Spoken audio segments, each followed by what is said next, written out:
Thank you for tuning in to another episode of the Goodrich Chronicles. I am your host, Anthony Goodrich, and you are tuned into GNN-TV, Goodrich News Network Television. And today we're going to talk about the infamous Puff Daddy. Yeah, we're going to get into it. Another sad case for another black man. Sad. Now, he was just found guilty of 2 counts of providing transportation for prostitution. Surprising.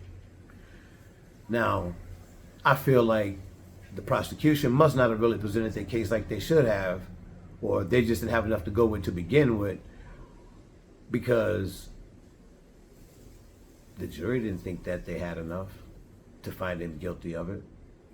So, from what I know, from what I've seen, from what I understand, he needs his ass whooped. Straight up, he needs his ass whooped. Now, you mean to tell me that none of these women, not Cassie or Jane, has a male figure that's willing to step up and protect these women?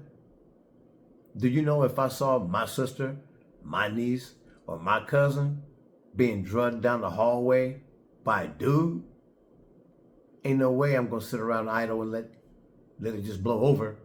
Ain't no way I'm just gonna let the police handle it. No. Once I see that happened, trust me, I'm going to where he is, and I'm gonna find him, and I'm gonna deal with him. I don't care how many bodyguards he got. I don't care how many people around. He's gonna know that she's got somebody that's looking out for her, and that he is not allowed to just do that and think it's okay. Now, I'll tell you myself, I personally can't stand the brother. One, for his ties for having Tupac shot up the first time. Yep, I said it. He was behind Tupac being shot up the first time. And when I went to his concert as a credentialed reporter, I'm backstage doing my thing. He decides he wants to come over and take my video camera from me and just snatch it out of my hand. Okay? Rude, nasty, mean, all that. I'm working. I'm not doing nothing wrong. I'm where I'm supposed to be. But he decides he doesn't want me videotaping what's happening. So they take my cameras from me. I had to wait 2.5, 3 hours. By that time, the show was over, and they were about to leave. This is the car that they was in as they were leaving. Mary J. Blige was there, Busta Rhymes and Spliff, Bone Thugs and Harmony. 50 Cent was there. It was a good night. That was back when 50 and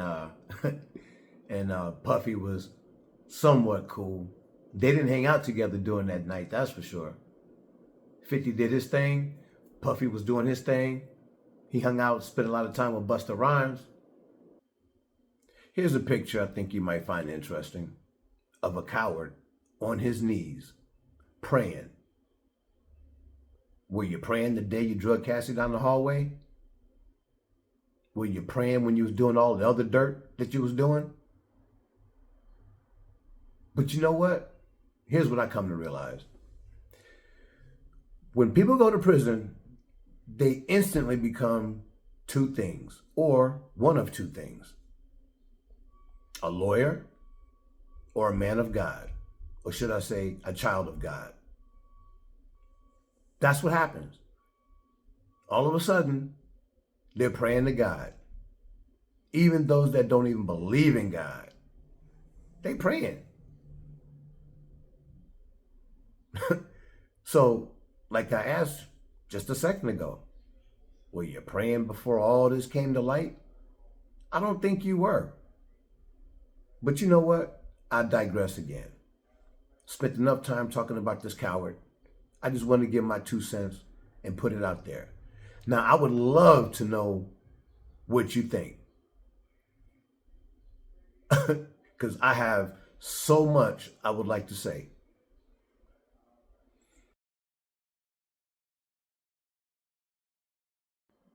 Feel free to leave a comment down at the bottom. Hit that like button. subscribe button. I'm told that it helps out with the algorithm. We'll see about that. Thanks for your time. I really appreciate you tuning in. Aloha from Maui, Hawaii. Anthony Goodrich from GNN TV. Signing off.